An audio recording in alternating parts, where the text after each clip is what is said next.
ሴት ልጅ እንዳይሳካላት የሚያደርጉ ብዙ ነገሮች አሏት። እነዚህን ነገሮች አንዴ ካስተካከለች ግን የምድር ንግስት እሷ ናት።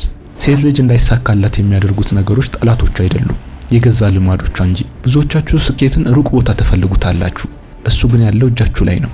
ዛሬ የምንነጋገረው ስለ ጠንካራ ስራ አይደለም። የምንነጋገረው እናንተ ሳታውቁት ለማኝና ደካማ ያደረጋችሁ ስላሉት ስውር ሰንሰለቶች ነው። ዛሬ የምነግራችሁ እንዳይሳካላችሁ የሚያደርጋችሁን 4 ነገሮች በአስቸኳይ ማቋረጥ አለባችሁ። ካልሆነ ግን ህይወታችሁ ልክ እንደዛሬው ነገ ይሻላል በሚል ባዶ ተስፋ ብቻ ተተብትቦ ያልፋል። እስከ መጨረሻው መቆዩ ከሆነ አንድ ቦነስ እጨምርላችኋለሁ። ሴትነት ማለት መልክ ማሳየት አይደለም። ሴትነት ማለት ልባምነት ነው። በዚህ ቪዲዮ ውስጥ የምናያቸው ነጥቦች ምናልባትም ሊያሳምሟችሁ ይችላሉ፣ ውስጣችሁን ሊረብሹት ይችላሉ። ነገር ግን ቁስሉ ካልታከመ ፈውስ የለም። ዝግጁ ከሆናችሁ ወደ ትልቁ እውነት እንግባ።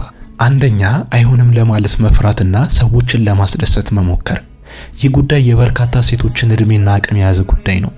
ውስጣችሁ አይሆንም፣ አልችልም፣ አይመቸኝም እያለ አንደበታችሁ ግን እሺ ችግር የለውም ብላችሁ የሰዎችን ጥያቄ ትቀበላላችሁ። ስንት ጊዜ ነው የራሳችሁን እቅድ፣ የራሳችሁን ረፍት፣ የራሳችሁን ህልም ወደ ጎን ትታችሁ የሌሎችን ሰዎች ፍላጎት ለማሟላት ስትሮጡ ያገኛችሁት? ብዙ ሴቶች ማህበራዊ ጫናዎችን በመፍራት ሰው ምን ይለኛል በሚል ስጋት ወይም ደግሞ ደግና ጥሩ ሴት ተብሎ ለመጠራት ሲሉ በየቀኑ የራሳቸውን ህይወት መስዋዕት ያደርጋሉ። አይሆንም ካልኩ ሰዎች ይጠሉኛል፣ አይመቸኝም ካልኩ ደግሞ እንደ ራስ ወዳድ እታያለሁ የሚል የስነ ልቦና ፍርሃት በውስጣቸው ይገነባል። ነገር ግን እውነታው ይህ ነው። ለእያንዳንዱ የሰው ልጅ ጥያቄ እሺ ባላችሁ ቁጥር ለራሳችሁ ህልሞች፣ ለዓላማችሁ፣ ለጤናችሁና ለእድገታችሁ አይሆንም እያላችሁ እንደሆነ ተረድታችኋል። አምላክ ለአንድ ሰው በቀን የሰጠው 24 ሰዓት ብቻ ነው። የራሳችሁን 24 ሰዓት ለሌሎች ሰዎች ፍላጎት ማሟያና ማስፈጸሚያ አሳልፋችሁ ከሰጣችሁ ለራሳችሁ ህይወት፣ ለራሳችሁ ንግድ፣ ለትምህርታችሁ፣ ለእድገታችሁ የሚሆን ጊዜና ጉልበት ከየት ታገኛላችሁ? የሰው ጥያቄ ሲመጣ እሺ ለማለት አዘገዩ። የራሳችሁ ጉዳይ ሲመጣ ግን ጊዜያችሁን፣ አቅማችሁን ትተውታላችሁ። ሁሉንም ሰው ማስደሰት እንደማይቻልና የራሳችሁን ህይወት አብራችሁ ማሳደግ እንደማትችሉ አውቁ። ሰዎችን ለማስደሰት የምታደርጉት ውጣ ውረድ መጨረሻው የሚያስቀረው ውጤት ቢኖር የተቃጠለ አይምሮ ወይም በርናውት የሆነ አይምሮ፣ የበደል ስሜትና እድገቱ በአንድ ቦታ ላይ የቆመ ህይወት ብቻ ነው። እናንተ የሌሎችን ህይወት ለመገንባት ስትለፉ የእናንተ ህይወት ግን በዛ ቦታ ላይ ረክቶ ይኖራል። የሚገርመው ነገር እናንተ ሁሉንም ነገር አቋርጣችሁ ሰዎችን ለማስደሰት ስትሮጡ ሰዎች እናንተን ለነሱ የሰጣችኋቸውን ያህል ጊዜ ለእናንተ አይሰጧችሁም። ጊዜያችሁንና አቅማችሁን በርካሽ አሳልፋችሁ ከሰጣችሁ ሌሎችም ሰዎች እንደ ቀላልና ሁልጊዜ እንደሚገኝ ነገር አድርገው ይቆጥሯቸዋል። እንግዲህ ከዚህ ወጥመድ ውስጥ እንዴት እንውጣ ካላችሁ፣ አንደኛው ጤናማ ወሰኖችን ማበጀት ጀምሩ። አይሆንም ማለት ልመዱ። አይሆንም ማለት ጨካኝነት፣ ክፋት ወይም ራስ ወዳድነት አይደለም። አይሆንም ማለት ለራሳችሁ ጊዜ፣ ለራሳችሁ ዓላማና ለራሳችሁ ህይወት እሴት መስጠት ነው። ሁለተኛው፣ አንድ ሰው ጥያቄ ሲያቀርብላችሁ ወዲያው እሺ ማለት ልማዳችሁን አቁሙ። በምትኩ እስኪ አስቤበት እመልስልሃለሁ በሉ። በዚህ መሃል ትንሽ ክፍተት ይፈጠራል። በዚህ ጊዜ ደግሞ አይምሯችሁ ረጋ ብሎ ትክክለኛ ውሳኔ እንዲወስን ያደርጋል። ሶስተኛው፣ የማትፈልጉትን ወይም የማይመቻችሁን ነገር በግልጽና በአክብሮት አይመቸኝም ብላችሁ መናገርን ልመዱ። መጀመሪያ ላይ አካባቢው ሊከብዳችሁ ይችላል፣ ህሊናችሁ ሊወቅሳችሁ ይችላል። ነገር ግን እየደጋገማችሁት ስትሄዱ ነፃነታችሁና በራስ መተማመናችሁ እያደገ ይመጣል። ሁለተኛ፣ የገንዘብ ነፃነት ማጣትና ጥገኝነት።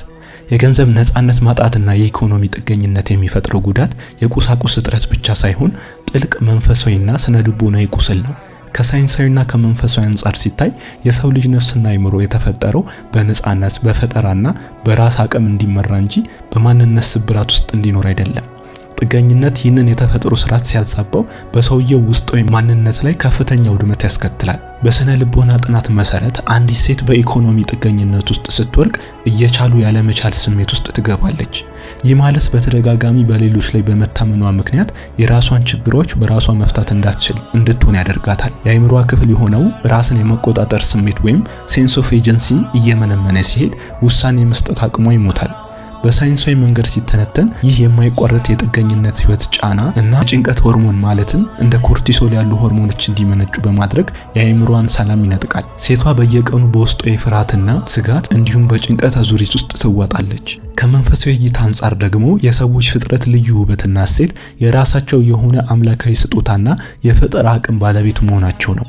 የገንዘብ ነፃነት ማጣት ይህንን ውስጣዊ ብርሃንና የፈጠራ ኃይል ያፍነዋል። አንዲት ሴት የራሷ የሆነ የኢኮኖሚ አቅም ከሌላት ነፍሷ የፈጠረላትን ዓላማና ኃላፊነት በሙሉ አቅሟ እንዳትወጣ ያደርጋል።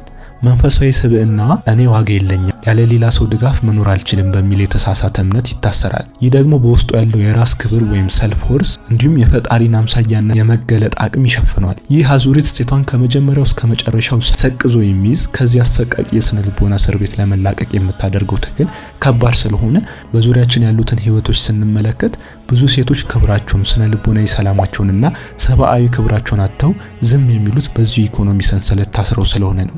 ነገር ግን ተስፋ የሚሰጠውና ሞራልን የሚያሳንሰው ዋናው ሀቅ ይህ ነው። ማንኛውም ጥገኛ አዙሪት በሰው ልጅ አይምሮና ቁርጠኛ ውሳኔ ይሰበራል።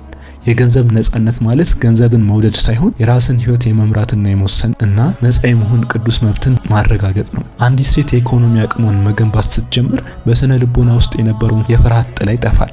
መንፈሳዊ ነጻነቷም ይረጋገጣል። የራሷን ዱካ በመከተል በፈጠራዋና በድካሟ የምትተማመን ብርቱ ፍጥረት ትሆናለች። ሶስተኛው ፍጹም ለመሆን መሞከር። አንዲት እጅግ በጣም ጎበዝ ዕውቀትና ህልም ያላት ሴት ላስተዋውቃችሁ። ይህች ሴት አዲስ ንግድ የመጀመር፣ ዩቲዩብ ቻናል የመክፈት ወይም በስራ ቦታዋ ትልቅ ኃላፊነት የመረከብ ትልቅ ምኞት አላት። ነገር ግን በየቀኑ አይምሯ ውስጥ አንድ ድምጽ ይመጣል። ገና አልተዘጋጀሽም፣ ሐሳብሽ ገና አልተሟለም፣ ቪዲዮሽ ጥራት ካላገኘ ሰዎች ይስቁብሻል፣ ስለዚህ ሁሉንም ነገር ፍጹም ወይም ፐርፌክት እስክታደርጊ ድረስ ጠብቂ ይላታል። ታውቃላችሁ ምን እንደተፈጠረ? ቀናት ወደ ሳምንታት፣ ሳምንታት ወደ ወራት፣ ወራት ደግሞ ወደ ዓመታት ተቀየሩ። እሷ ፍጹም የሚሆንበትን ቀን ስትጠብቅ ከሷ ያነሰ ዕውቀት ችሎታ ያላቸው ሌሎች ሰዎች ግን ደፍሮ በመጀመራቸው ብቻ ስኬታማ ሲሆኑ በሩቅ ቆማ ትታዘባለች። ይህች ሴት ማን እንደሆነች ታውቃላችሁ? ምናልባትም አሁን ይህንን ቪዲዮ እያያችሁ ያላችሁት እናንተ ራሳችሁ ትሆናላችሁ። አብዛኞቻችን ፐርፌክሽኒዝም ወይም ሁሉንም ነገር 100% ፍጹም ይሁን ማለት የጥሩ ባህሪ ወይም የጥራት መገለጫ ይመስለናል። ነገር ግን እውነታው ከዚህ ሙሉ በሙሉ የተለየ ነው። የስነ ልቦና ባለሙያዎች እንደሚናገሩ ከሆነ ፐርፌክሽኒዝም የጥራት ፍላጎት አይደለም። ፐርፌክሽኒዝም ጥበብ የተሞላበት የፍርሃት ሽፋን ነው። የውድቀት ፍርሃት፣ የሰዎችን ትችት ፍርሃት ወይም ካልተሳካልኝስ የሚል ስጋት ሲይዛችሁ አይምሯችሁ ራሱን የሚያታልልበት ዘዴና አልተዘጋጁም የሚል ሰበብ መፍጠር ነው። ካሜራ አልገዛውም፣ በቂ ገንዘብ የለኝም፣ ሰነድ ያልተሟለም፣ ዕውቀቴ ገና ነው እያላችሁ እድሎችን ታሳልፋላችሁ። ነገር ግን እውነታው እናንተ አቅም በማጣታችሁ ሳይሆን ፍጹም ያልሆነ ውጤት ለማሳየት በመፈራታችሁ ምክንያት ውሳኔ እየዘገያችሁ ፐርፌክሽን እያደረጋችሁት ነው። በዚህ ምድር ላይ ፍጹም ወይም ፐርፌክት የሚባል ጊዜ፣ ሁኔታ ወይም አጋጣሚ በጭራሽ አይመጣም። ፍጹም የሚሆንበትን ቀን የምትጠብቁ ከሆነ እድሜያችሁን ሙሉ ስትጠብቁ መኖራችሁ ነው። በዓለም ላይ ስኬታማ የሆኑ ሴቶችን ስትመለከቱ ጉዟቸውን የጀመሩት ሁሉ ነገር ተሟልቶላቸው ወይም ፍጹም ይሆን አይደለም። ይልቁንም በፍርሃት ውስጥ ሆነው ያልተሟላውን አቅማቸውን ይዘው የመጀመሪያውን እርምጃ በመውሰዳቸው ብቻ ነው። ፍጹም ለመሆን መሞከር አይምሯችሁን ያደክማል፣ በራስ መተማመናችሁን ይመጣል፣ እናም ወደፊት አንድ እርምጃ እንኳን እንዳትራመዱ አድርጎ ሽባ ያደርጋችኋል። እንግዲህ ይህንን የፍጹምነት ወጥመድ ሰብረን እንዴት ወደፊት እንሄድ ካላችሁ፣ አንደኛው አዲስ መፈክር አጽድቁ።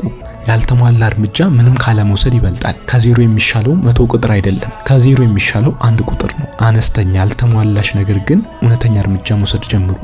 ሁለተኛ መማርን ከመንገድ ላይ አድርጉት። ዋና መዋኘት የሚለመደው ውቅያኖስ ውስጥ በመግባት እንጂ በደረቁ ወለል ላይ በመተኛት አይደለም። ድክመቶቻችሁንና ስህተታችሁን በመንገድ ላይ እያረማችሁ እየተማራችሁና እያሳደጋችሁ እንደምትሄዱ ለራሳችሁ ፈቃድ ስጡ። ሶስተኛ የ80% ህግን ተቀበሉ። 5 ዓመት ሙሉ 100% ፍጹም የሆነ አንድ ስራ ለመስራት ከመጠበቅ በየወሩ 80% ጥራት ያለው ስራ እየሰራችሁ መውጣትና ማሻሻል እጥፍ ያደርጋችኋል። ፍጹም ለመሆን አትጣጣሩ። ይልቁንም በየቀኑ ከትላንትናው ማንነታችሁ 1% የተሻለ ሰው ለመሆንና ለመጀመር ደፍራችሁ ተነሱ። አራተኛ ራስን ከሌሎች ጋር ማወዳደር። እስኪ አንድ ጥያቄ ልጠይቃችሁ። በህይወታችሁ ትልቁ ስኬት አግኝታችሁ ወይም አዲስ የሥራ ዕድል ተሰጥቷችሁ ውስጣችሁ ግን እኔ ለዚህ ቦታ አልመጥንም፣ በአጋጣሚ እንጂ እኔ ጎበዝ ሆኜ አይደለም፣ ሰዎች እውነታውን ቢያውቁ ያፍሩብኛል የሚል ድምጽ ተሰምቷችሁ ያውቃል? ይህ የስነ ልቦና ወጥመድ በሳይንሱ ኢምፖስተር ሲንድሮም ወይም ራስን የማሳነስ ወጥመድ ይባላል። እመኑኝ፣ ይህ ስሜት ተሰምቷችሁ የሚያከሆነ እናንተ ብቻችሁን አይደላችሁም። ይህ ወጥመድ በይበልጥ የሚጠነክረው መቼ እንደሆነ ታውቃላችሁ? የራሳችሁን ህይወት ከሌሎች ሰዎች ጋር ከማህበራዊ ሚዲያ ላይ ከሚያሳያችሁ ጋር ማወዳደር ስትጀምሩ ነው። በኢንስታግራም ወይም በቲክቶክ የምታዩት የሰዎች ህይወት የተጣራ የተስተካከለና ስኬቱ ብቻ የሚታይበት ነው። እናንተ ግን የራሳችሁን ድክመት፣ ፍርሃትና ውጣ ውረድ ታውቃላችሁ። እናም የራሳችሁን ድክመት ከሌሎች ሰዎች ስኬት ጋር ስታወዳድሩ ሳታውቁት እኔ ገና ነኝ፣ እኔ አልችልም በማለት ራሳችሁን ታሳንሳላችሁ። ራስን ማሳነስ ደግሞ አቅማችሁን እንዳታወጡ፣ ለትልልቅ እድሎች እንዳታመለክቱና በሚገባችሁ ቦታ ላይ በኩራት እንዳትቆሙ ያደርጋችኋል። ዛሬ ይህንን አስተሳሰብ ሙሉ በሙሉ እንቀይረዋለን። ከዚህ ወጥመድ ለመውጣት እነዚህን 3 እውነታዎች ሁልጊዜ አይምሯችሁ ውስጥ ያዙ።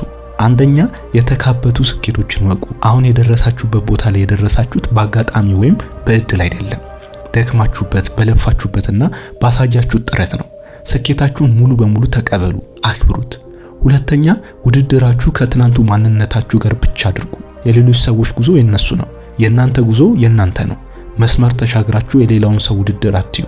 ማየት ያለባችሁ ከ1 ዓመት ወይም ከ5 ዓመት በፊት ከነበራችሁ ማንነት ዛሬ ምን ያህል እንደተሻሻላችሁ ብቻ ነው። ሶስተኛ ማንም ሰው ሙሉ እንዳልሆነ አስቡ። ዛሬ በየመድረኩ የምታያቸው ትልልቅና ስኬታማ ሴቶች በሙሉ ከዜሮ ነው የጀመሩት። እነሱም እንደናንተ ፍርሃት፣ ጥርጣሬና ውጣ ውረድ ነበረባቸው።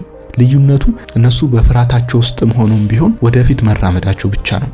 አቅማችሁን አታሳንሱ። እናንተ ከተጠበቀው በላይ ትልቅ ነገር የመስራት አቅም አላችሁ። እዚህ ድረስ አብራችሁን ከቆያችሁ አንድ ቦነስ ቲፕ ልጨምርላችሁ።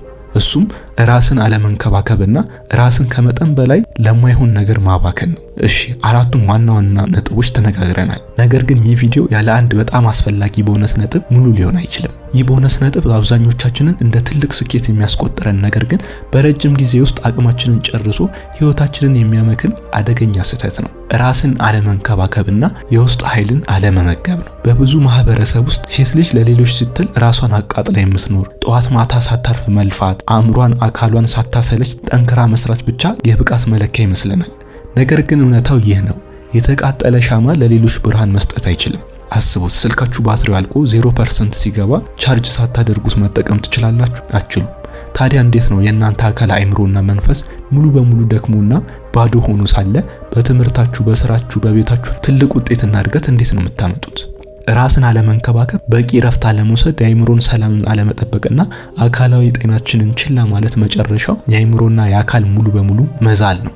የተቃጠለ አእምሮ ደግሞ አዲስ ሐሳብ ማፍለቅ፣ ትልልቅ ውሳኔዎችን መወሰንና ወደፊት ማደግ አይችልም።